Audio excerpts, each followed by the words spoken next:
من 11 شهر مسحت موبايلي تطبيق فيسبوك وانستجرام وتويتر وسناب شات، فكده عدى حوالي سنه كامله ما استخدمتش فيها اي سوشيال ميديا نهائي.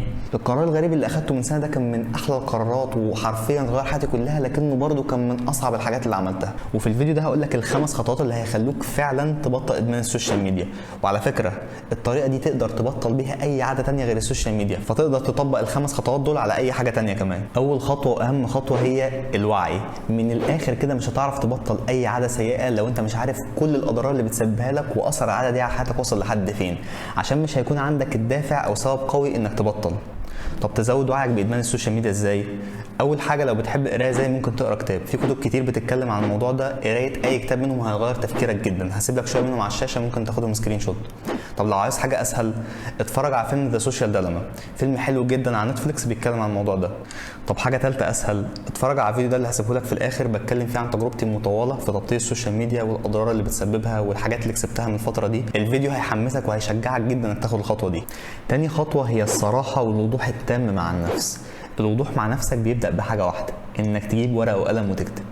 اي فكره لو موجوده في دماغك ومش موجوده على الورق فهي مش موجوده، شويه هتتبخر زيها زي غيرها. لو عايز نتيجه حقيقيه لازم تمسك ورقه وقلم وتبدا تكتب كل حاجه في بالك عن الموضوع. انا هقول لك الاسئله اللي انت تكتبها بس انت اللي تقول الاجابه لكل سؤال منهم. واهم حاجه انك تكون صريح مع نفسك. خلي بالك محدش هيشوف الورقه دي غيرك. اول سؤال واهم سؤال هو ليه؟ انا عاوز ابطل السوشيال ميديا ليه؟ انا عاوز انزل الجيم ليه؟ انا عاوز اعمل كذا ليه؟ السؤال ده هو اللي بيعرفك اسبابك. اكتب في الحته دي على قد ما تقدر، عشان لما في يوم يكون الموضوع صعب ومش على مزاجك، اما تبص في الاسباب اللي انت كاتبها في الورقه دي هي اللي هتخليك تكمل. عمرك ما هتعرف تبطل اي عاده او تعمل اي حاجه صعبه الا لو كنت عارف انت بتعملها ليه وهتكسب من وراها ايه، او هتخسر ايه لو استسهلت وما عملتهاش. ممكن لما تسمع فيديوهات عن تبطيل ادمان السوشيال ميديا يبقى عندك اسباب حلوه انك تبطل، بس هتنساها بعد 5 دقايق. لو عايز نتيجه حقيقيه لازم تاخد اكشن، لازم تكتب. تاني سؤال، ايه الحاجات اللي بحبها في السوشيال ميديا؟ الهدف من السؤال ده هو انك تعرف الثمن. اي حاجه حلوه ما بتبقاش ببلاش، لازم يبقى ليها ثمن. تضحيتك بشويه الحاجات البسيطه اللي بتحبها هتكون الثمن اللي انت بتدفعه مقابل الحياه الجديده الجامده جدا اللي هتعيشها بعد تبطيل السوشيال ميديا او بعد تبطيل اي عاده تانية سيئه. لازم تعرف ثمن اي حاجه قبل ما تشتريها، بس زي ما برضه لازم تعرف ثمن التبطيل، لازم تعرف لو كملت في القعده على السوشيال ميديا ايه الثمن اللي انت بتدفعه كل يوم وايه الحاجات اللي انت بتخسرها. اعرف ثمن ده وثمن ده وقرر. ودي برضه من باب الصراحه مع النفس اللي بنتكلم فيها. تالت خطوه، اتكلم مع حد. اتكلم مع واحد صاحبك عن العاده اللي بتحاول تبنيها او اللي بتحاول تبطلها. قول لصاحبك والله يا معلم انا بفكر امسح فيسبوك وتيك توك وانستجرام والحاجات دي لمده شهر كده. هيقول لك ليه؟ قول له والله عشان كذا كذا، شويه من الاسباب اللي انت كاتبها في الورقه. هيقول لك تمام 100 100. ايه بقى اللي هيحصل هنا؟ اما يعدي يومين 3 والحماسه اللي بتجيلنا لما نبدا اي حاجه جديده دي تهدى وتفكر انك تنزل التطبيقات دي تاني، هتقول بس انا مش عايز ابان اني برجع في كلامي قدام صاحبي ولا ان انا ما بعرفش التزم بحاجه. فالحته دي هتخليك تلتزم باي عاده جديده، خصوصا في الحته الصعبه اللي في الاول.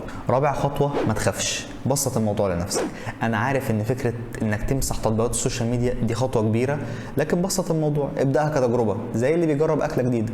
مش لازم خالص تلتزم بترك السوشيال ميديا طول حياتك، بس اللي لازم بجد هو انك تجرب. انت ممكن تجرب تمسحهم لمده شهر واحد بس، وبعدها ما تشوف الفرق في حياتك قرر هل تكمل ولا لا. وما تقلقش لو غيرت رايك في اي وقت، سهل جدا انك في دقيقه واحده تحمل التطبيقات دي تاني. وحاجه تانية حلوه جدا هتسهل الموضوع قوي عليك وتحسسك بالانجاز كده مع كل يوم بيعدي، هي التتبع. ممكن تنزل تطبيق زي تيك تك، او انا بحب البساطه، تتبع الايام في ظهر الورقه اللي كتبناها من شويه دي، وسيب لي كومنت هنا لما توصل ل4 ايام او اسبوع او حتى بتفكر تبدا. خامس خطوه، خليك متسامح مع نفسك شويه. بلاش عقليه الاول اور ناثينج دي، اللي هو يا اما اعمل حاجه مظبوطه 100% يا اما ما اعملهاش خالص. يعني مثلا انت حطيت هدف مبدئي انك تبطل استخدام السوشيال ميديا لمده شهر، ويعني احنا بشر، الواحد بيغلط بيضعف بينسى، ونزلت فيسبوك وقعدت عليه ساعه مثلا، مفيش اي مشكله، امسحه وكمل تاني. مش اللي هو خلاص بقى انا مفيش فايده، جربته وما عرفتش، خلاص بقى ارجع استخدمه كل يوم بقى 3 ساعات زي ما كنت بعمل. لا مفيش مشكله خالص انك تغلط، خليك متسامح مع الغلط بس ما تكملش فيه. انا اول مره جربت ابطل السوشيال ميديا ما عرفتش ابطلها اكتر من اسبوع، فمش مشكله خالص، اغلط وجرب تاني. والحمد لله دلوقتي بقالي سنه كامله بعيد عن السوشيال ميديا، وده كان بسبب اني طبقت ال5 خطوات دول. ال5 خطوات سريعا باختصار كده: 1 الوعي، اتفرج على فيديو زي اللي هسيبه لك في الاخر. 2 الصراحه والوضوح مع النفس، اكتب عاوز تبطل ليه وايه الحاجات اللي هتكسبها وايه الثمن اللي هتدفعه، اكتب كل حاجه.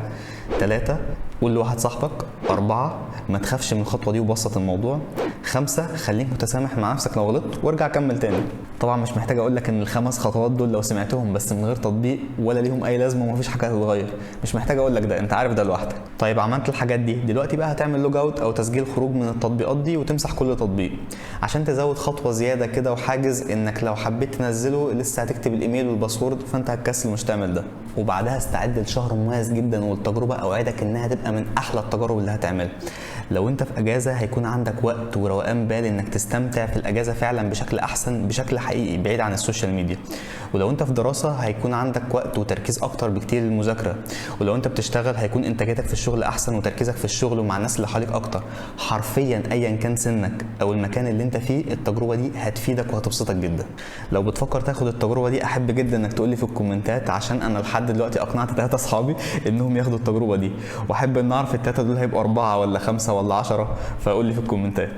نسيت اقول لك، لو انت مثلا بتستخدم الفيسبوك في حاجه تخص شغلك، او لو في جروب على الفيسبوك يخص دراستك وفعلا بيفيدك، فحدد وقت ساعه مثلا كل جمعه تبقى محددها قبلها. ادخل من اللابتوب لو عندك او الكمبيوتر، شوف اللي انت محتاج تشوفه واطلع تاني. لو ما عندكش من البراوزر بتاع الموبايل، عشان التجربه بتبقى سيئه، فانت هتخش عشان تشوف اللي انت محتاجه وبعدها تطلع، مش هتقعد كتير. اما التطبيق ما ينفعش تحمله خالص، لان التطبيق ادماني لازم هيشدك كل شويه. المفروض كده الفيديو خلص ومش لازم تكمل فرجه على الباقي. بس يعني في كلمه مهمه قوي محشوره في زوري كده عايز اقولها، وهو المفروض اني ما اقولهاش لانها هتزعل ناس كتير، بس يعني هقولها وزي ما تيجي وحطيتها في اخر الفيديو عشان لو غيرت رايي ممكن اقصها. فاكره ما قلت لك في اول فيديو ان اول واهم خطوه هي الوعي، وان في فيديوهات حلوه ممكن تشوفها عن ادمان السوشيال ميديا؟ اكتر من 90% من الفيديوهات اللي موجوده عن السوشيال ميديا والتجارب اللذيذه الروشه بتاعت بطلت السوشيال ميديا لمده اسبوع ولمده اسبوعين، واللي انت طبعا ما بتستفدش منها اي حاجه، والفيديوهات اللي بيعملها صناع المحتوى الهادف، واللي طبعا عشان الفيديو يكمل لازم يقول لك شويه اضرار للسوشيال ميديا، ببقى قاعد بسمعها وانا بهز راسي كده لحد ما الحته اللي مستنيها تيجي، اللي هو انه يقول لك يا جماعه الحاجات دي ليها مميزات زي ما ليها عيوب، فلازم نستخدمها، لازم نستخدمها بس باعتدال. ممكن نستخدمها باعتدال، او يقول لك الحل هو الاعتدال. لا والله، مفيش حد صانع محتوى يعني شغلانته هي السوشيال ميديا ومش عارف انها حاجه ادمانيه. زي مثلا انا مهندس معماري، مش طبيعي ان ابقى مش فاهم الدنيا في سوق العقارات ماشيه ازاي. فهو اما يطلب منك انك تستخدمها باعتدال، هو بيطلب منك حاجه مستحيله وهو عارف انك ما تعرفش تعملها، لان محدش بيعرف يستخدم اداه ادمانيه باعتدال. طب انت لسه قايل لي في الفيديو ان السوشيال ميديا وحشه، ابطلها؟ لا لا لا، قلل. ليه يا عم؟ انت بتقول لي ان ليها اضرار ياما، مبطلها. لا لا لا، اعتدل. اما انت تبطلها، اكسب انا بقى فلوس منين؟ يعني يا اخي ده في فيديو مشهور شفته عن ادمان السوشيال ميديا، وفي كلام حلو جدا والاضرار ومش عارف ايه، وفي اخر الفيديو بيقول لك تابعني على انستجرام وتويتر وما اعرفش ايه وسايب اللينكات، اللي هو نعم. ولو حد كويس شويه مش هقول لك استخدمها باعتدال، بس برضه مش هقول لك بطلها. او ممكن يقول لك اعمل تجربه زي تجربه الروشه وبطلها اسبوع ولا 2، وارجع بعدها تاني لحياتك القديمه واستخدمها بكل اضرارها ببلاويها، وسايب لك لينكات صفحته او اكونت على كل المنصات عشان تتابعه. وانا اسف في الكلمه، اسمح لي اقول لك تبقى ساذج يا صاحبي لو استنيت منه حاجه غير كده. يعني اعتبرني صاحبك كده واسمع مني، ليه تبقى طيب بزياده لو فكرت اني اقول لك حاجه غير كده. بص يا معلم، صناع المحتوى الهادف اللي بيقول لك ازاي تذاكر وتقرا وتبقى برودكتيف وتمشي على الحيطه، بيتربحوا من ادمانك للتطبيقات دي، نقطه. ففي هنا تضارب للمصالح، وانا مش بقلل من اللي هم بيقدموه، هم ممكن يقدم لك حاجه مفيده جدا في تطوير الذات او المذاكره او غيره، بس لما تيجي عند حته السوشيال ميديا والقعد عليها وادمانها، عمره ما هيفيدك، لانه لو فادك فعلا هيضر نفسه. لو واحد من صناع المحتوى المشهورين اللي لهم جمهور وتاثير على الناس طلع قال لهم يا جماعه ما ينفعش تستخدموا الحاجات دي عشان هي بتعمل فيكم كذا وكذا وكذا ولازم تقفلوها، نسبه كبيره من الناس هتقتنع وهتسمع كلامه وهتقفل فيسبوك وتويتر وغيره، وبكده مشاهدات فيديوهاته هتقل النص والارباح اللي بيكسبها هتقل النص. فما حدش هيعمل كده. ده طبعا اغلبهم مش كلهم، فيهم نسبه محترمه جدا بيقول لك فعلا بطل السوشيال ميديا خالص وما تستخدمهاش تاني، بس دول نسبه قليله قوي قوي قوي قوي. النسبه الغالبيه هي اللي زي اللي قلت لك عليها. ومش بقول لك ان هم وحشين وانا بقى اللي جبت الديب من ديل، لا يا عم، انا اقل الناس وهم جامدين جدا، هم الجمدان كله.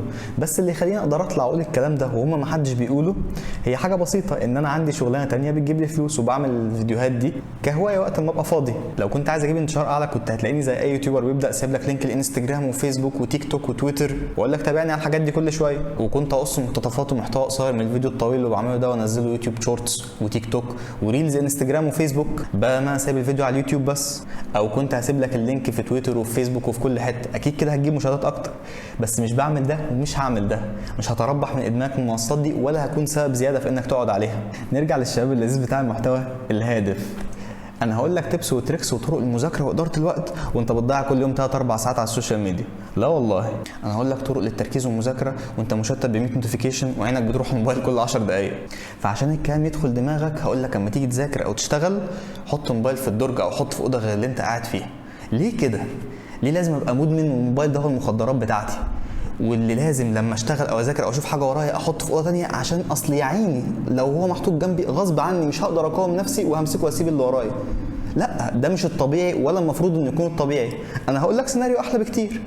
شيل الحاجه اللي على الموبايل اللي بتخليك تدمنه، امسح السوشيال ميديا، وساعتها والله وانت قاعد تذاكر او تشتغل الموبايل بيبقى محطوط على المكتب زيه زي كوبايه الميه اللي جنبه، انت مش شايفه اصلا عشان ما فيش حاجه بتشدك في الموبايل.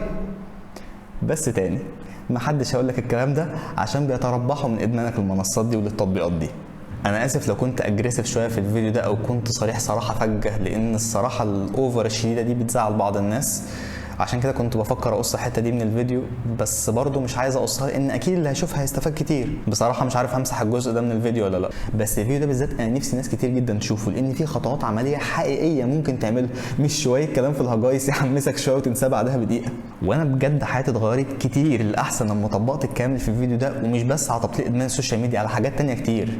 في فرصه حقيقيه انك تعيش فعلا الحياه بشكل مختلف، بشكل احلى وبطريقه كمان ممتعه اكتر.